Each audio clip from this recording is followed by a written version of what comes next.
just when you thought you had all the gear you would possibly need for the large upcoming trip, your wife whispers in your ear and says, "It would be really nice if we had intercom systems for our helmets." You would think that that would simply require some research to determine which intercom systems you would need, buy the product, and install it. Oh no. You see, the problem is our helmets have a significant amount of calendar age on them. Plus, they're showing a lot of wear and tear. In addition, Miriam has been using the open face helmet from the time we got the Spyder, and I've been wanting to get her to upgrade for safety reasons to a full face helmet. We first acquired these in 2015, 2 full years before we actually purchased a Spyder.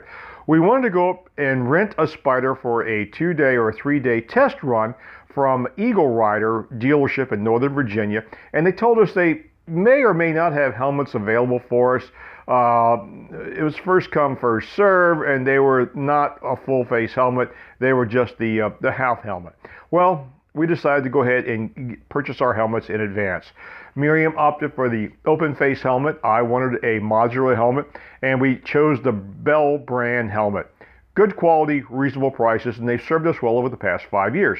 Helmets tend to have a life expectancy of 3 to 5 years. They tend to absorb a lot of the perspiration and sweat from the rider when riding in hot weather, and the foam padding tends to compress and make the helmet fit a lot more loose than it should be, because it needs to be snug around your head. In addition, Miriam's helmet is starting to show a lot of age. A lot of the material is actually just coming apart because of the age of the helmets. And we wanted to upgrade before we bolted on a good intercom system. So we decided to upgrade helmets. But along with the helmets, we also knew we had to get more mounting hardware for our Prism video cameras.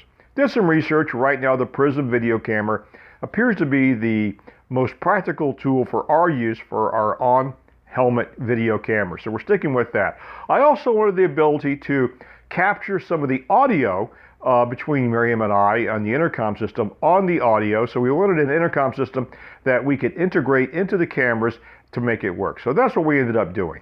After doing a lot of research, we opted for the HJC i90. Reason we got that, it's a modular helmet. It is also very lightweight. Research shows it to be a very safe and user-friendly system. So we opted for that. Problem is, they're very difficult to find right now because of the inventory shortage throughout the United States. We wanted to be able to try them on to make sure they actually did fit our heads. So we went to our local motorcycle shop. They had one helmet in stock that was the HJC i90, and it was a medium size, wrong color because we wanted silver. And we were able to try that on, and they didn't quite fit. We went to another shop, and they had a large. We tried that one on. It was the wrong color, but we still were able to try them on and determined that we needed a large. Then I began looking on the internet where we can actually find these. Everybody was sold out. I kept checking and finally found one supplier that had 2 left.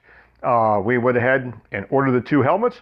And because we have 2 of the exact same helmet, I was concerned that we would get them confused, and Miriam didn't want me to wear her helmet, and I didn't want her to wear my helmet, because once you get them broken in, it's like a shoe. They begin to contour to your individual head shape.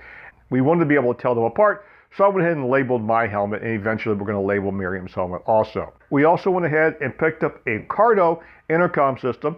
This is a duo pack. It has 2 intercom systems, so all the mounting hardware and microphones we're going to need. I like the Cardo system. One of the problems I have a high frequency hearing loss, and it makes hearing the speakers on conventional intercom systems very difficult. That was the problem we had with the first generation intercom we had way back at the beginning. They didn't work for me, so we ended up ripping them out, and plus pairing them together was a pain. So I wanted an intercom system that actually had the option that I can plug in earbuds into the intercom system, plug the earbuds straight into my ears. When I'm riding on the Spyder, I will typically use earbuds anyway for noise canceling to get rid of the outside noise and to pipe in some music if I want to listen to music. The Cardo Bold Pack has the option of either the speaker or you can plug in your own earbuds. So we went ahead and went with that. Another problem we had is that the mounting hardware for the SENA Prism tube is permanently affixed to our Bell helmets. So I needed to go ahead and order a accessory kit from SENA for the two Prism cameras that come with the new mounts and microphones and wiring systems for those cameras. So I went ahead and did that, and today we're going to see if we can install this gear onto these helmets and to see if we can make this work. Well, the helmet setup and configuration is complete. We've done some preliminary testing. Need to get on the Spyder and give it a good field test before we actually call it complete. We took the Cardo intercom system, mounted it on the left-hand side, and the Prism is mounted on the right-hand side. And a good rule of thumb, we have found out that sometimes you can rely on the 3M adhesive connectors, and sometimes you can't. I know when we had the Bell helmets and our first torrential rain, the 3M adhesive for the Prism camera wanted to come off. We had to use super glue to get it back on. But we also found that the same type of adhesive on the GoPro mount, which we used on the Spyder, has survived through ice and wind and rain, and they're solid as a rock. So we're going to keep an eye on these just to be on the safe side. We had to use the adhesive tape for the Cardo systems also because the helmet configuration does not allow the other type of fitting that comes in the package, but it does come with the adhesive, so that's what we use. Now, what we've done for the microphone setup, we've got the microphone for the intercom right here, but we needed to place the microphone for the Prism camera. In the past, I had mine mounted in the chin bar, and Miriam had hers on a boom mic. Well, we found that didn't work unless we wanted to have two boom mics. Didn't want to do that, so we did some testing, and we found that if we installed the mics right here in the top of the helmet so it doesn't interfere with the visors or the sunscreen, sun shield that comes down, this works fine. It has a little adhesive tab, and the wire is very discreet as it runs into the helmet. Something that I have found for my personal preferences. I thought I would want to have an earbud connection as my primary source of audio as opposed to the nice speakers that come with the Cardo system, but I did install the speakers, and I found that for my particular helmet, the speakers were uncomfortable. I had pressure on my ear, which I'm pretty sure that would cause, for long duration rides, a lot of discomfort, and I didn't want that. So I removed the speakers. Miriam has hers in. She's tested hers. Hers feel fine. But I'm going to use the earbuds. As I suspected, the reason we got the Cardo is because it has the possibility of a earbud connection, which goes right here. And I wanted to do that because of my hearing loss, and I think the earbuds would be preferable. In addition to that, we wanted to be able to, besides using earbuds, we wanted to be able to capture audio. We can marry it in during post-production, during the editing phase of the intercom dialogue between us, in addition to just dialoguing on the Prism camera using the microphone. I want to be able to capture her. So with that, I picked up a splitter from Amazon, which is a very simple 3.5 millimeter connection. This plugs into the Cardo line. One goes into the earbuds, and one will go into a portable tape recorder.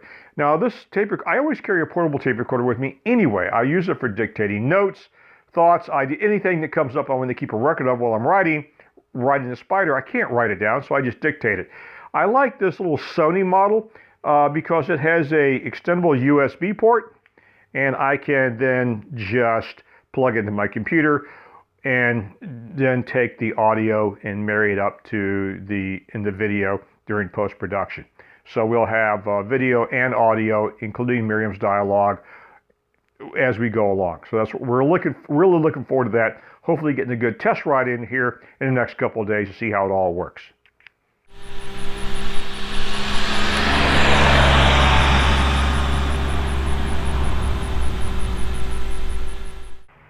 Well, the test run is complete with pretty good results.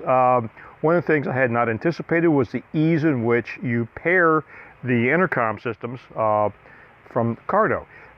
They use a mesh system as opposed to the Bluetooth system, so as soon as we turned them on, they were automatically paired, which makes life a whole lot easier compared to what we had originally. I'm also able to take my cell phone, put it in the RAM mount, and then connect it via Bluetooth to the headset, which is really simple to do, and listen to Sirius satellite radio, which I have the app for, and just streams the music right into my headset. Very, very easy to use. The device does let you accept and make phone calls. I have no desire to do that. One of the reasons I like riding the Spyder is I am away from business life. Now there is a little bit of a lag time of about a half a second from the time you speak to the time she hears is about a half a second delay. Another thing I noticed is the Cardo is a voice activated system. It tends to clip off the first few letters of the first thing you say as you start a conversation stream because it's activating the system. Not really too much of a problem. We found it to be pretty user friendly beyond that. One of the other cool features, which isn't listed in the notes, that when I'm listening to music and Miriam wants to say something, the audio of the music comes down to a low level while she speaks, and then once we finish dialoguing, the music returns to its former level. We're still working out the kinks to capture the audio on video for both of us so we can actually record our dialogue. The system we have that we tested does work. It's not as efficient as I like because you have to carry the voice recorder with you. I'm working on a way to circumnavigate the necessity for a second recording device and more extra wiring. So overall, I'm very pleased with the quality of the Cardo system, the ease of use. It's very simple to charge, very simple to operate, turn on, turn off, and connectivity. So guys, thanks for watching. Thanks for tagging along. And going to close out the clip of our test run. And again, if you haven't subscribed, please consider subscribing to our channel. And y'all take care. Bye-bye. Yep, good to go. All right. It's better, warmer. Yeah, it's going to be a nice ride on the way from here on out.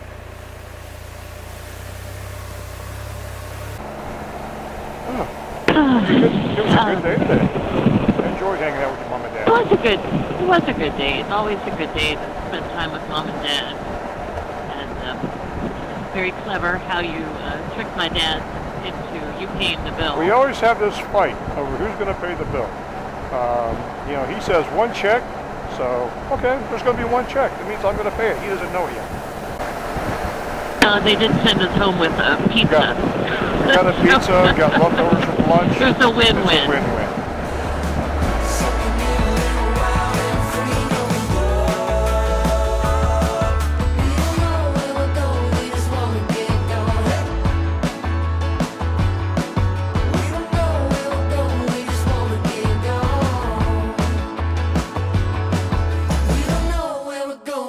Wanna get gone.